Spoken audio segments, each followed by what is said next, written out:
Amados, o pastor Corifeu, ele trouxe para esse ano uma direção, uma palavra poderosa para a igreja. Né, pastor? 2025, o ano da transformação. Quantos aqui já receberam essa palavra? Amém. Eu recebo essa palavra na minha vida. Romanos 12, 2, que é o versículo, né, que respalda essa palavra. Paulo, ele diz: não vos conformeis com este mundo, não vos conformeis com este século, mas transformai-vos pela renovação da vossa mente, para que vocês possam experimentar a boa, agradável e perfeita vontade de Deus. Paulo, ele fala que a transformação, a importância de transformarmos. Por quê? Para que nós possamos experimentar a boa, agradável e perfeita vontade de Deus para a nossa vida. E o interessante é que essa palavra, ela começa dizendo que nós não devemos estar conformados. Ele diz: não vos conformeis. A primeira coisa que Paulo, ele nos ensina nessa palavra é que nós não devemos estar conformados com este mundo, nós não devemos estar conformados com a vida que nós estamos levando, nós não devemos estar conformados, ou seja, nós precisamos entender, né, e analisar cada área da nossa vida. E ele diz: não vos conformeis, mas transformai-vos.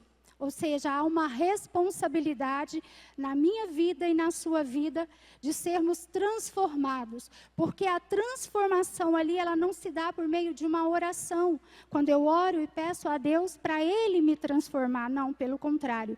A Bíblia está sendo muito clara. Ele diz: transformai-vos. Ou seja, essa responsabilidade, ela cabe a mim e a você. Amém? Então diga comigo: tudo começa em mim.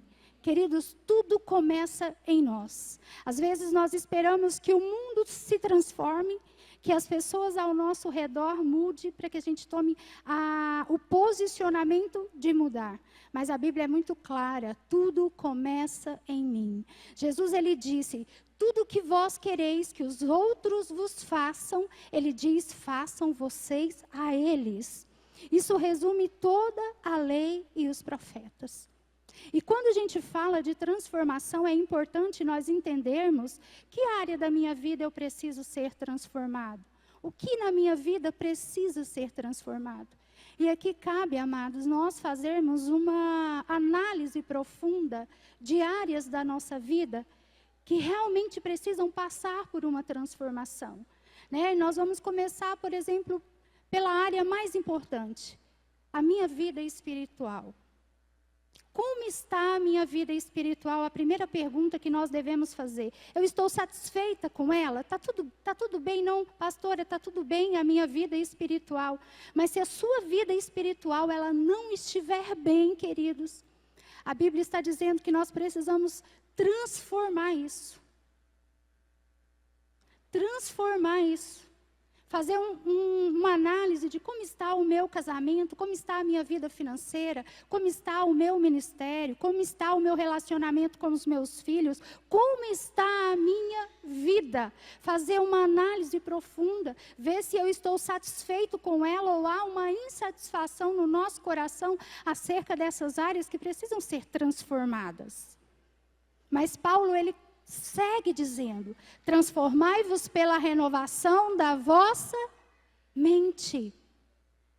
Provérbios 23, 7 diz assim: assim como pensa em sua alma, assim você é.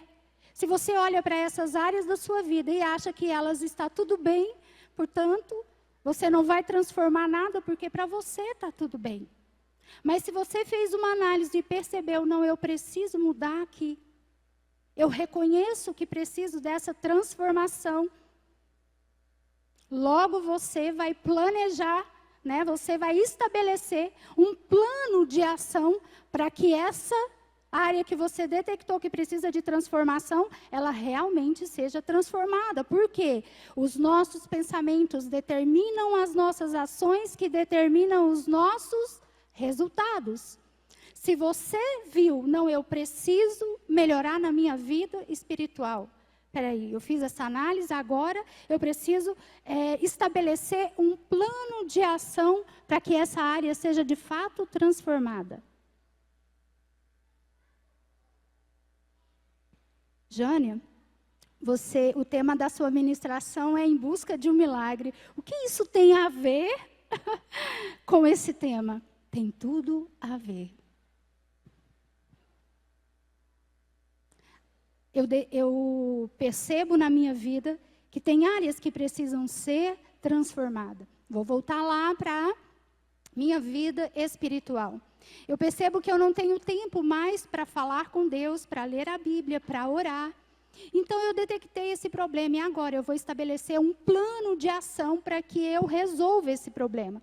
Então, se eu levanto às 6 da manhã e às 8 horas vou para o trabalho, ou se eu chego às 18 horas, então eu posso colocar na minha agenda, tal hora, ou de manhã, ou depois que eu chego, um tempo com Deus. Querido, se você quer viver agradável, a boa, agradável e perfeita vontade de Deus para a sua vida, se eu quero viver isso, eu preciso entender que há um processo que eu preciso fazer na minha vida.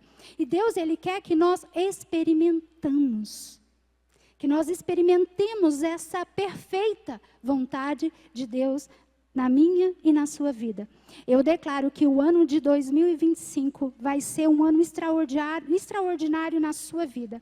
Onde você vai analisar essas áreas, sabe, com muita insatisfação, inconformados mesmo.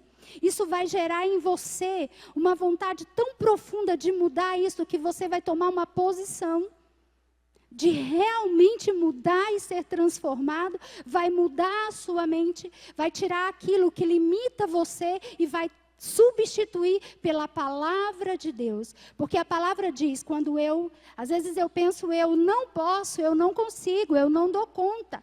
A palavra diz para você, você pode sim, porque todas as coisas você pode por meio daquele que te fortalece.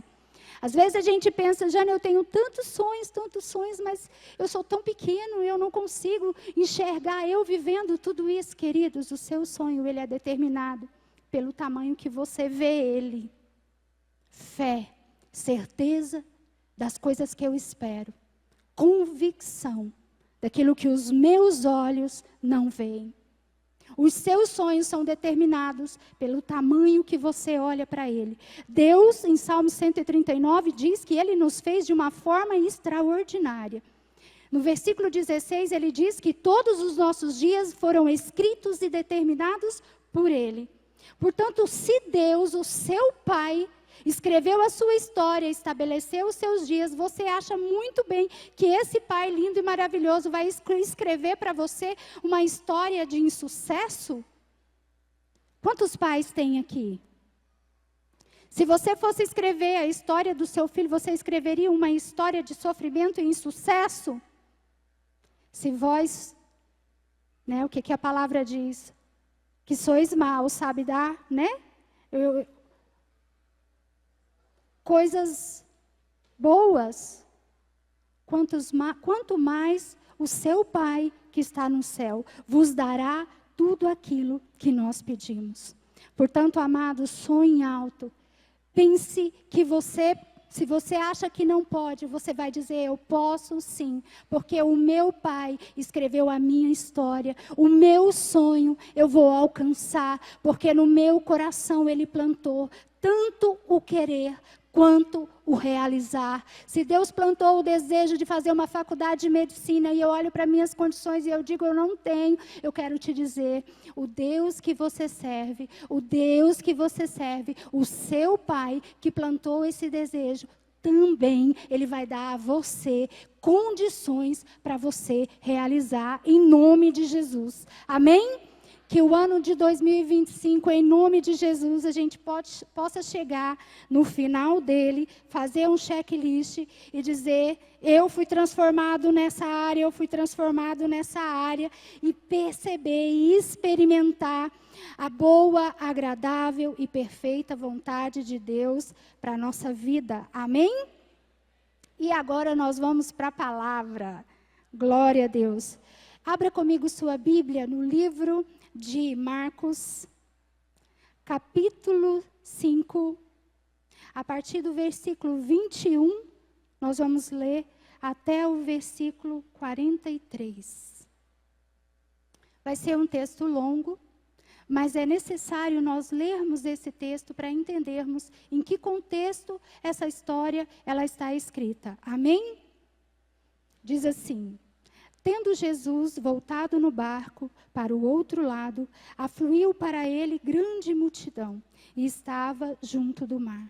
Eis que se chegou a ele um dos principais da sinagoga, chamado Jairo, e vendo-o, prostrou-se a seus pés e insistentemente lhe suplicou: minha filhinha está à morte, vem, impõe as mãos sobre ela, para que seja salva e viverá. Jesus foi com ele. Aconteceu que certa mulher que havia 12 anos vinha sofrendo de uma hemorragia e muito padecera à mão de vários médicos, tendo despendido tudo quanto possuía, sem contudo nada aproveitar, antes, pelo contrário, indo a pior. Tendo ouvido a fama de Jesus, vindo por detrás dele, por entre a multidão, tocou-lhe a veste, porque dizia: se eu apenas lhe tocar as vestes, ficarei curada. E logo se lhe estancou a hemorragia e sentiu no corpo estar curada do seu flagelo. Jesus, reconhecendo imediatamente que dele saíra poder, virando-se no meio da multidão, perguntou: quem me tocou nas vestes? Responderam-lhe seus discípulos: vês que a multidão te aperta e dizes: quem me tocou? Ele, porém, olhava ao redor para ver quem fizera isto. Então, a mulher, atemorizada e tremendo, concia do que nela se operara, veio, prostrou-se diante dele e declarou-lhe toda a verdade. E ele lhe disse: filha, a tua fé te salvou. Vai-te em paz e fique livre do teu mal. Falava ele ainda, quando chegaram alguns da casa do chefe da sinagoga, a quem disseram: tua filha já morreu, porque ainda incomodas o mestre. Mas Jesus, sem acudir a tais palavras, disse ao chefe da sinagoga: não temas, crê somente. Contudo, não permitiu que alguém o acompanhasse, senão Pedro e os irmãos Tiago e João. Chegando à casa do chefe da sinagoga, viu Jesus o alvoroço, os que choravam e os que pranteavam muito. Ao entrar, lhe disse: por que estás em alvoroço e chorais? A criança não está morta, mas dorme. E riram-se dele. Tendo ele, porém, mandado sair a todos, tomou o pai e a mãe da criança e os que vieram com ele, e entrou onde ele estava. Tomando-a pela mão, disse: Talita cumi, que quer dizer: menina, eu te mando, eu te ordeno, levanta-te. Imediatamente a menina se levantou e pôs-se a andar, pois tinha 12 anos. Então ficaram todos sobremaneira admirados. Mas Jesus ordenou-lhes expressamente que ninguém o soubesse e mandou que dessem de comer à menina. Pai, em nome de Jesus, nós estamos aqui, Senhor, para ouvir a Tua palavra que é viva, que é eficaz. Nós viemos aqui para adorá-lo, para engrandecer o Teu nome, Senhor. Pai, em nome de Jesus, eu me coloco diante do Senhor, que eu diminua, que o Senhor cresça. Que o Senhor fale, Pai, essa noite aos nossos corações, assim como Jairo, assim como essa mulher do fluxo de sangue, Pai. Elas foram ao seu encontro em busca de um milagre, Pai. Muitos de nós estamos aqui essa noite, Senhor, na mesma condição. Fala conosco, Pai, em nome de Jesus. Nós queremos ouvir a Tua voz, nós queremos sentir a Tua presença, nós queremos, Pai, experimentar, ó Deus, viver, Jesus, essa perfeita vontade que a Tua palavra diz, Senhor. Em nome de Jesus, fala conosco, Pai, é o que nós te pedimos, em nome de Jesus. Amados, quando nós vemos essa palavra, nós vamos observar que duas pessoas, duas histórias distintas, elas cruzam o caminho de Jesus. E ambas com o mesmo propósito, em busca de um milagre. Jairo, um homem conhecido, um principal da sinagoga, foi ao encontro de Jesus porque precisava de um milagre. Ele precisava do milagre da sua filha, que estava à beira da morte. Por outro lado, uma mulher, a Bíblia não relata o nome dessa mulher, mas a define como a mulher do fluxo de sangue, que assim como Jairo, também estava à procura de um milagre. E essas duas histórias cruzam o caminho de Jesus.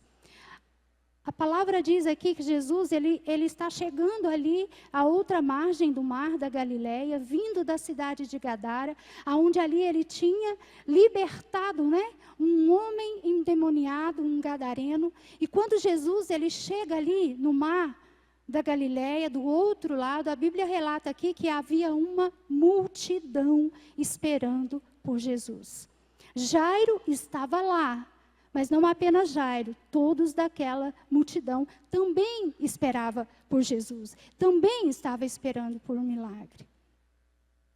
Jairo, ele corre ao encontro de Jesus, ele se prostra ali em Jesus e explica para Jesus, olha Jesus, a minha filha está muito doente, ela está à beira da morte, eu preciso que o Senhor vá à minha casa, porque se o Senhor colocar as mãos sobre ela, ela viverá. A Bíblia diz que prontamente Jesus seguiu Jairo.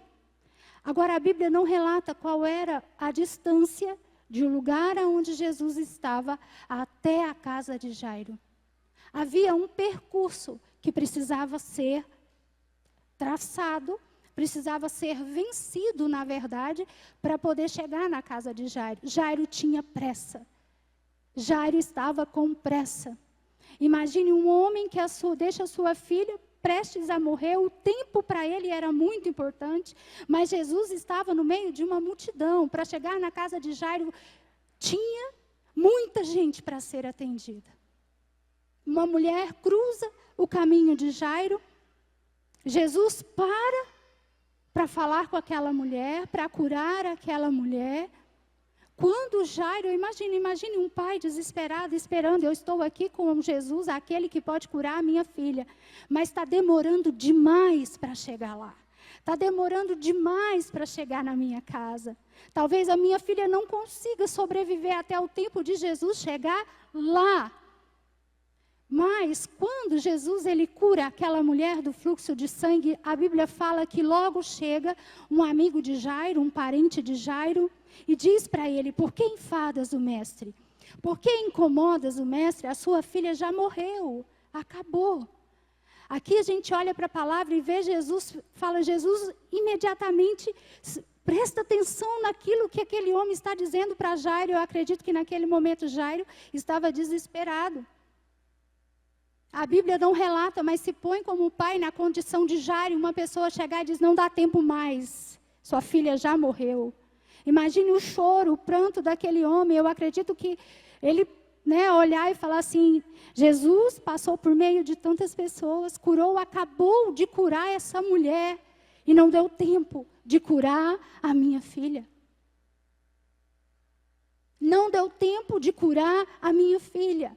Mas Jesus corre até Jairo.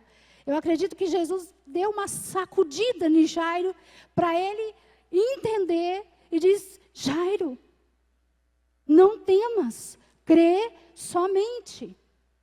Jesus naquela hora, acredito que eles apressam o passo, A multidão estava lá e Jesus disse, olha, fiquem todos aí. Vai apenas comigo Pedro, Tiago, João e Jairo. E quando eles chegam na casa de Jairo, havia um povo chorando. Havia um povo pranteando a morte da filha de Jairo. Mas Jesus, ele chega e diz, por que vocês estão chorando? Por que vocês estão pranteando? A menina não está morta, ela apenas dorme. E a Bíblia fala que aquelas pessoas riram de Jesus. Não acreditaram naquilo que Jesus estava falando. Jesus manda retirar todo mundo daquela casa. Manda que todos saiam daquela casa. E fica ali o pai da menina, a mãe, Pedro, Tiago e João. Jesus entra naquele quarto, aonde aquela menina estava, pega na mão daquela menina e, interessante, Jesus dá uma ordem. Jesus dá uma ordem. Jesus pega na mão daquela menina e diz, Talita cumi, que quer dizer, menina, eu te ordeno, menina, eu te mando, levanta-te. Imediatamente, aquela menina se levantou. Olhando para essa história, queridos, o que eu vejo nela? Quantos aqui estão na mesma condição de Jairo?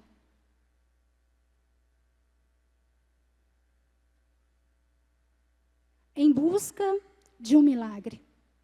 Quantos aqui estão orando há tanto tempo? Lembra? Houve um tempo, um percurso para chegar até lá, até Jairo receber o seu milagre.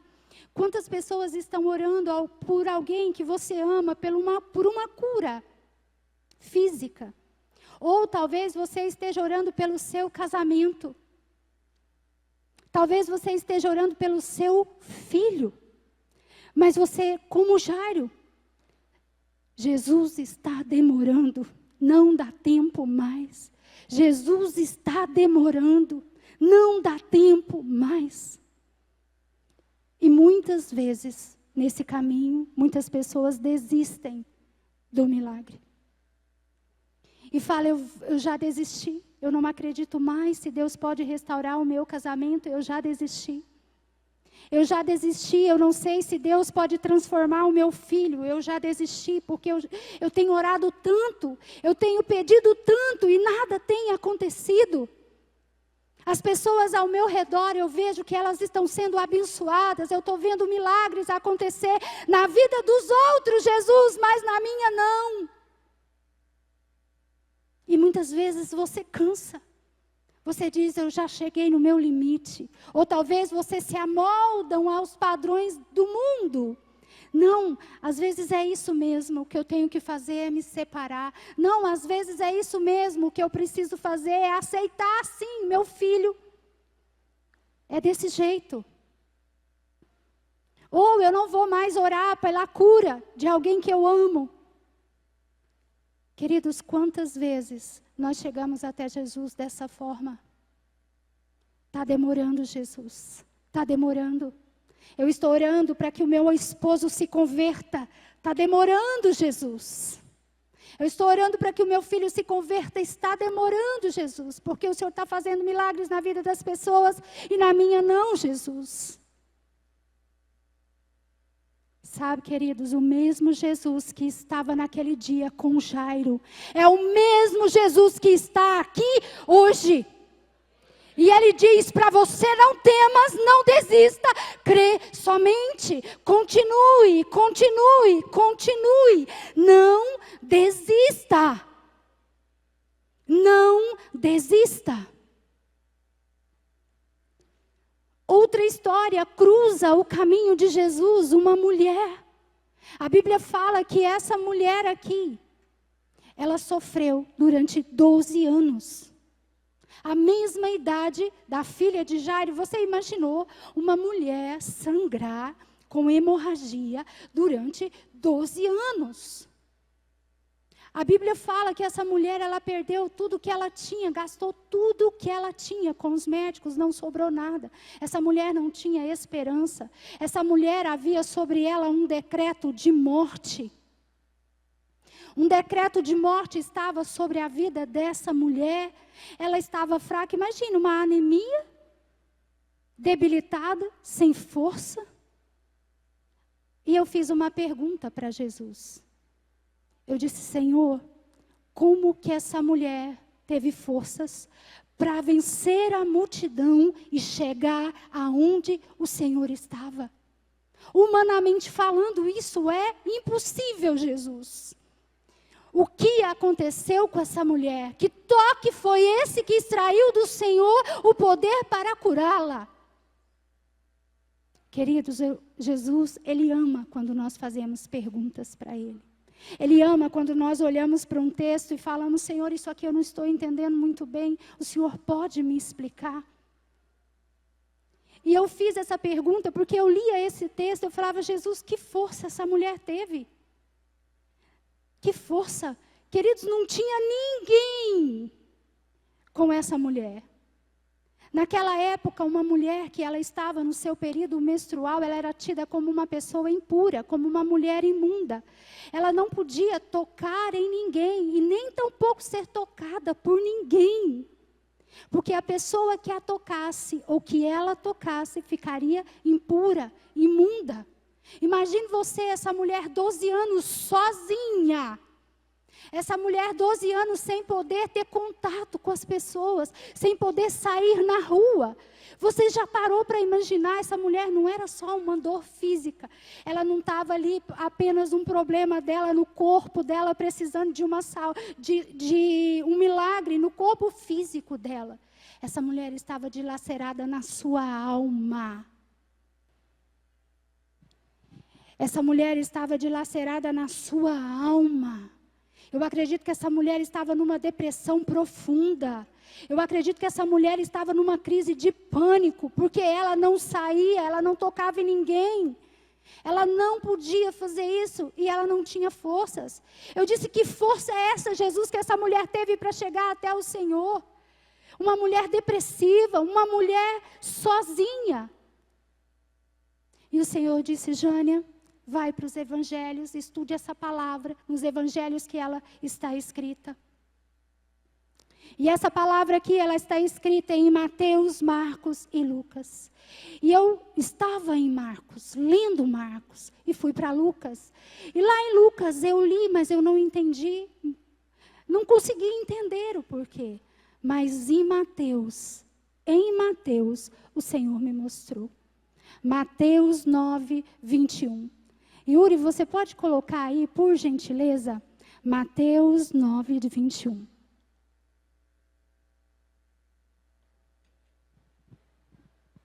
Aqui está a resposta. Porque dizia consigo mesma, se eu apenas lhe tocar a veste, ficarei curada. Quando nós vamos olhar, pastor, os outros evangelhos, só está escrito assim, e ela dizia, se tão somente tocar nas suas vestes, ficarei curada. E eu parei, eu li toda a história, mas o Espírito Santo me fez parar exatamente no verso 21. E ela dizia para si mesma. E ela dizia para si mesma. E ela dizia para si mesma. E aquilo ficou na minha mente. E ela dizia para si mesma. E Jesus começou a ministrar no meu coração. Filha, eu estava com Jairo quando ele foi me procurar. Eu estava com Jairo quando aquele homem chegou e disse para ele, não precisa mais enfadar. Jesus, a tua filha já está morta. Eu estava lá com Jairo. Quando eu cheguei na casa dele, eu estava lá com Jairo. Mas não tinha ninguém com essa mulher. Não tinha ninguém para dizer para ela, eu levo você até Jesus. Não tinha ninguém com essa mulher para dizer para ela, tem jeito. Tem jeito, você pode ser curada. Não tinha ninguém com aquela mulher. Ela estava sozinha. E ela dizia para ela mesma, o que é fé? É certeza das coisas que eu espero, é convicção daquilo que os meus olhos não estão vendo. Crie, por isso eu falo. Eu creio, por isso eu falo. Amados, nesse momento que essa mulher, ela dizia para ela mesma, eu creio, Jesus, por isso eu falo. Essa mulher, ela foi tomada, a fé dela foi levada para uma dimensão sobrenatural, aonde a força que ela precisava para chegar até Jesus, ela foi cheia dessa força. Mas ela foi fortalecida no corpo para chegar em Jesus. Mas ela ainda precisava do milagre dela. Jesus, ele me mostrou um imã. E me fez ver um imã. E aquele imã puxando o pó do ferro. Sabe quando a chuva cai? E aí, eu não sei, no meu tempo, pastor, chovia, a gente ia, pegava um imã, né? Ia para a rua e ficava puxando aquele imã, aquele pozinho de imã. Não sei se foi só eu que fiz isso ou se tem mais alguém aqui. Mas eu fazia isso. Jesus me levou para esse momento, eu lá, puxando com imã os pozinhos do ferro da terra. Eu disse, Jesus, o que isso tem a ver com essa mulher? Ele disse, na hora que essa mulher, ela dizia para ela mesma, a hora que essa mulher, ela cria naquilo que ela falava, a hora que essa mulher, ela creu que eu sou galardoador daquele que o busca, ela se tornou um imã. Quando ela chegou em Jesus, ela tocou em Jesus e de Jesus ela extraiu o poder para ela ser curada. Ela extraiu, ela era um imã ambulante, ela extrai o poder de Jesus. Jesus não fala nada, ela chega, ela toca em Jesus e a cura dela, o poder de Jesus, ela consegue extrair para ela e ela é curada. O que a palavra diz aqui, Jesus, ele espanta. Jesus, ele espanta. Ele para e diz, quem me tocou? Quem me tocou? Os discípulos de Jesus, a multidão te toca. Jesus, está todo mundo te apertando e você pergunta, quem te tocou? Jesus disse, alguém me tocou, porque de mim saiu o poder. Alguém me tocou, porque de mim saiu poder. De mim saiu virtude. Imagine Jesus naquele lugar, alguém usurpando o poder dele. Queridos, o que é isso? O que é isso? Que fé é essa? A Bíblia diz que é preciso, se eu quero viver milagres na minha vida, queridos, eu preciso crer. Agora, assim como essa mulher, pessoas estão aqui nessa noite, em busca de um milagre. Queridos, quantas vezes nós estamos sozinhos? Não tem ninguém para nos dar uma palavra. Não tem ninguém para dizer para você, vai ter jeito, tem jeito. Não desista, não tem ninguém para dizer isso para você. Pessoas aqui estão em depressão profunda. Pessoas aqui têm medo de sair na rua. Na mesma condição que essa mulher, ela estava. Mas ela dizia para si mesma.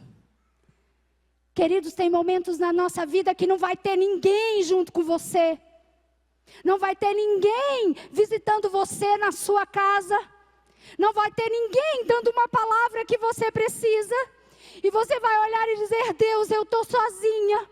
Mas você vai fazer como essa mulher, eu creio, por isso eu falo, o meu Redentor vive. Isso não vai me matar. Fé, eu preciso crer. Hebreus 11:6 diz que eu preciso crer em Deus. Se eu creio em Deus, eu também preciso crer que Ele é galardoador daqueles que o buscam. Se eu creio em Deus, eu preciso crer que Ele também é galardoador daqueles que o buscam. Queridos, dia 31 de dezembro desse ano, nossa família passou por um momento muito difícil. Um momento que, como Jairo e essa mulher, precisava de um milagre. Minha sobrinha de 32 anos, na terceira gestação dela, fazendo o pré-natal, ela foi diagnosticada com problema na placenta muito grave, que precisava ali, não podia, não tinha recurso ali, mandaram ela para o regional. Lá no regional terminaram de fazer o pré-natal dela. E marcaram a cesariana para dia 31 de dezembro, às 8 horas da manhã. Um pouco antes das 8, eu e o Fernando recebemos uma mensagem para que nós orássemos, porque ela ia ter o bebê ali. Nós oramos. 9 horas da manhã, nós recebemos a fotinha do Zé Pedro, um bebê muito lindo. Mas e a Bárbara? Não, a Bárbara ainda está na sala de recuperação. Obrigada, Ronaldo. Deus abençoe. A Bárbara ainda está na sala de recuperação. 10 horas, 11 horas, a Bárbara na sala de recuperação. Meio-dia, eu recebo uma ligação do meu irmão dizendo: Jânia, a Bárbara está sendo levada novamente para o centro cirúrgico, vão tirar o útero dela. E ele desesperado com aquilo, eu falei: Ney, acalma. Eu liguei, passei uma mensagem para o médico, que era o obstetra, amigo nosso da Bárbara. Ele disse: Jânia, o caso da Bárbara ela é muito grave. Eu vou fazer agora a cirurgia dela, nós vamos retirar o útero para poder estancar uma hemorragia que não para.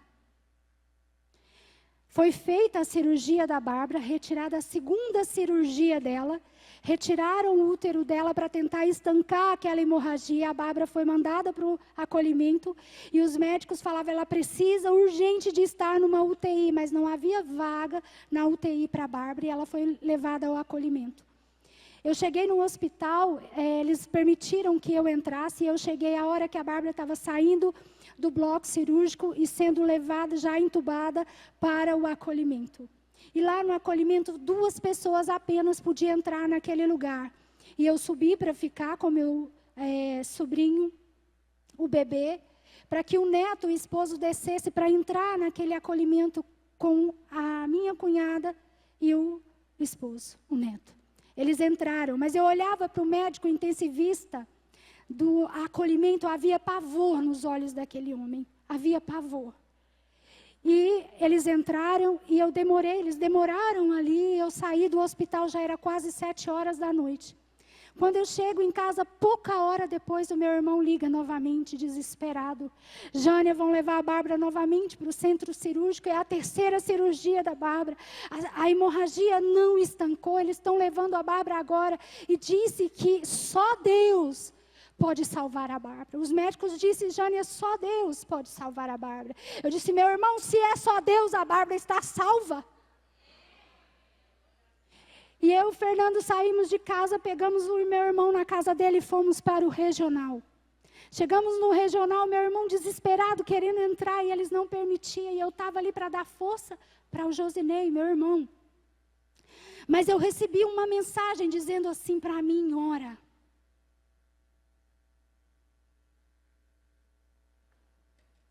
Naquele lugar eu recebo uma mensagem dizendo: ora.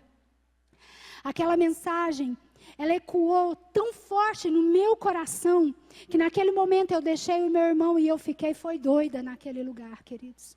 Eu comecei a orar com uma autoridade. Jesus deu uma ordem para aquela menina. Ele disse: eu te ordeno, levanta.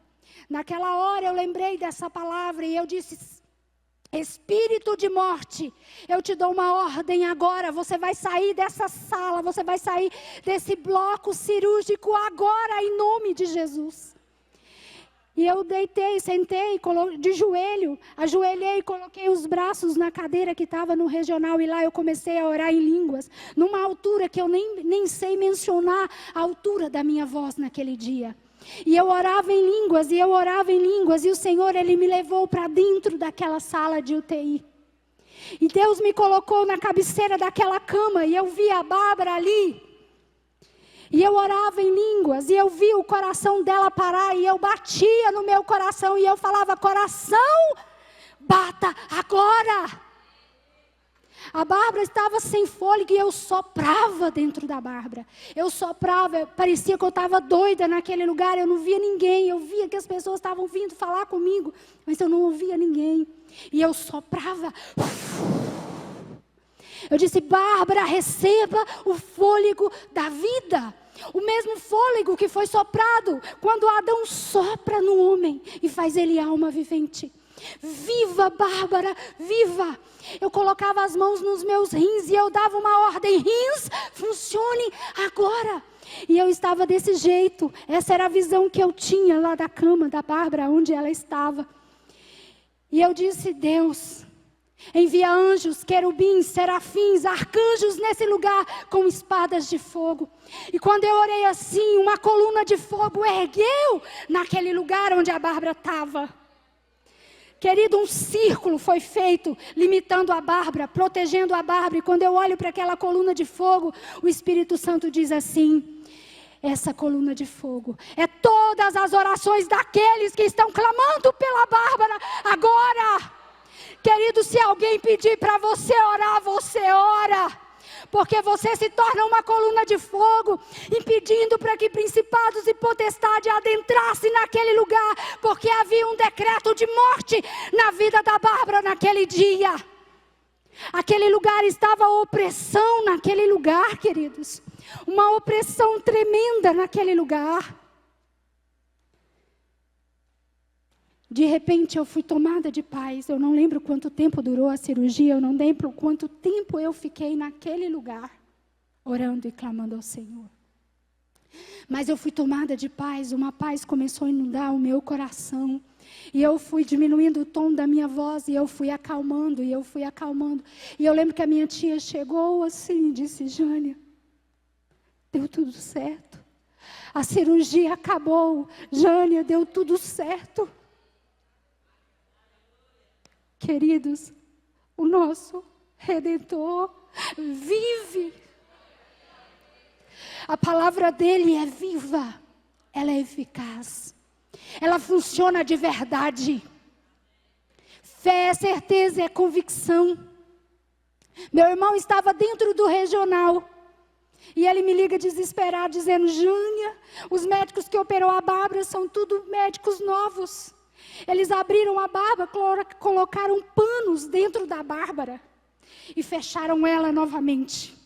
Eles abriram, sabe qual foi a cirurgia da Bárbara? Eles abriram a Bárbara e encheram ela de panos dentro dela, para tentar estancar o sangue, a hemorragia que não parava. 21 bolsas de sangue a Bárbara tomou até aquele momento, 21 bolsas de sangue. E ele colocou aquele tampão, e o Ney disse: Jânia, não vai dar certo, o que é isso? Eu falei: meu Ney, se os médicos fizeram isso, é porque é isso que vai salvar a Bárbara. E ele disse: Jânia, eu preciso falar com um médico chamado Dr. Cláudio, médico que fez os meus partos. Fazia muito tempo que eu não via o Dr. Cláudio. Fazia muito tempo que eu não tinha contato dele, eu não sabia nem como encontrar ele naquela noite. Perto da meia-noite, a virada de ano. E o Ney disse, falava para o Jânia: por favor, ache o Dr. Cláudio, eu preciso saber se o que os médicos fizeram com a Bárbara, isso vai funcionar, é isso mesmo. E havia um homem perto de nós, eu não conheço ele, mas ele me ouviu dizer, e ele falou assim: eu tenho o telefone do Dr. Cláudio. E eu peguei aquele telefone e falei: qual a chance de perto da meia-noite um médico atender um telefone que ele não conhece? É praticamente nada, é zero. Eu tentei a primeira vez, não deu certo. Mas a segunda vez o Dr. Cláudio atende aquele telefone. Ele atende o telefone, eu falo: Dr. Cláudio, é a Jânia, eu fui sua paciente. Ele disse: eu sei quem você é, Jânia. Eu falei: o meu irmão está precisando de uma palavra do Senhor. Aconteceu isso, isso e isso. Ele disse: pede para ele me ligar agora que eu vou falar com ele. Por que eu estou falando isso, queridos? É porque Deus cuida dos mínimos detalhes. Meu irmão estava desesperado, ele precisava de uma palavra, e quem ia acalmar ele era o Dr. Cláudio. E o Dr. Cláudio acalmou o coração do meu irmão. Eu vejo Deus tão lindo, eu vejo Deus em tudo, em tudo, em tudo. A Bárbara precisava de uma UTI e não tinha UTI. 2h da manhã, nós recebemos uma mensagem: a Bárbara está sendo levada para a UTI agora. De manhã, 11h da manhã, nós vamos lá no retorno do médico. A Bárbara estava entubada ainda. Falou: olha, 48 horas, 24 horas, é horas cruciais para a vida da Bárbara. 48 horas nós vamos fazer a 4ª cirurgia dela para tirar os tampões. E quando nós chegamos lá para ver a Bárbara, os médicos nos chamaram. Detalhe, queridos, O médico novinho que o meu irmão achou, né, ficou preocupado. Boas referências, um excelente médico, uma excelente equipe estava lá junto com a Bárbara. E aqueles médicos nos chamaram e falaram assim: olha, ontem Bárbara estava em iminência de morte. O que aconteceu com ela foi Deus. Aqueles médicos reconhecendo o que aconteceu com a Bárbara foi Deus. Eles não tinham planejado o que iam fazer, eles fizeram o que dava para fazer. E ele disse a Bárbara, tudo que a Bárbara precisa está à disposição dela, o regional está à disposição dela. 21 bolsas de sangue a Bárbara tomou até aquele dia. Ele falou, não faltou plaqueta, não faltou plasma, não faltou nada para a Bárbara. Tudo, a Bárbara está disponível para ela. Só que tem um problema. A hemoglobina dela está abaixando muito e nós tememos que a hemorragia tenha voltado e nós vamos precisar antecipar essa cirurgia. Para a honra e para a glória do Senhor. 2h da tarde, né, Meirinha? Nós estávamos lá no regional orando e clamando ao Senhor. A cirurgia foi feita e para a honra e glória do Senhor. Deu tudo certo. Semana passada a Bárbara recebeu alta, está em casa com os seus filhos, com o seu esposo, ainda passando por uma recuperação, a imunidade baixa, a hemoglobina precisa melhorar, mas aquele que começou a boa obra é fiel para completar. Igreja, fica de pé. O nosso Redentor vive, o nosso Redentor vive. Ele é real. Se você está em busca de um milagre, não desista. Permaneça orando. Busque ajuda. O Senhor, Ele quer levar a igreja dele a um nível sobrenatural. Ele quer transformar você em um imã ambulante. Porque aonde você for, pessoas serão curadas. A partir de você, você receberá a cura. E vai ser bênção na vida de outras pessoas. Querido, se você está aqui hoje e precisa de um milagre, seja louco na presença de Deus. Como eu fui naquele dia, como aquela mulher do fluxo de sangue fez. Bata no seu peito e diz: Satanás, não mais, não mais, não mais, porque o meu Redentor vive. Rebalama sorei andalabachei. Rebaralama sorei andalabachei andalamas. Fé, certeza, é convicção. Eu creio, por isso eu falo.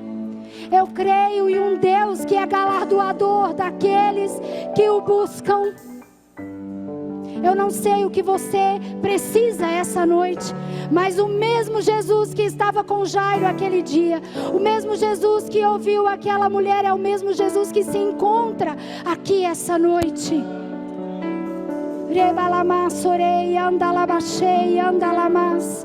Rebalabassorei andalabassorei cantalamas. Naquela cruz Jesus foi levado para lá. E lá naquela cruz ele disse: Tetelestai. Jesus disse naquela cruz: Tetelestai, porque estava tudo consumado. Tetelestai, ele disse naquela cruz. Jesus levou sobre si todas as nossas enfermidades e as nossas dores, e foi pelas pisaduras dele que eu e você fomos curados. Foi pelas pisaduras dele que eu e você fomos encontrados por ele, que eu e você fomos salvos por ele, que eu e você recebemos o direito e o poder de sermos chamados filhos de Deus. Foi por ele que nós somos hoje herdeiros e co-herdeiros com Cristo. É por ele que nós podemos exaltá-lo, glorificá-lo, porque tudo vem dele, é para ele e é por meio dele. Jesus, ele quer ouvir a sua adoração aqui nessa noite. Operando milagre.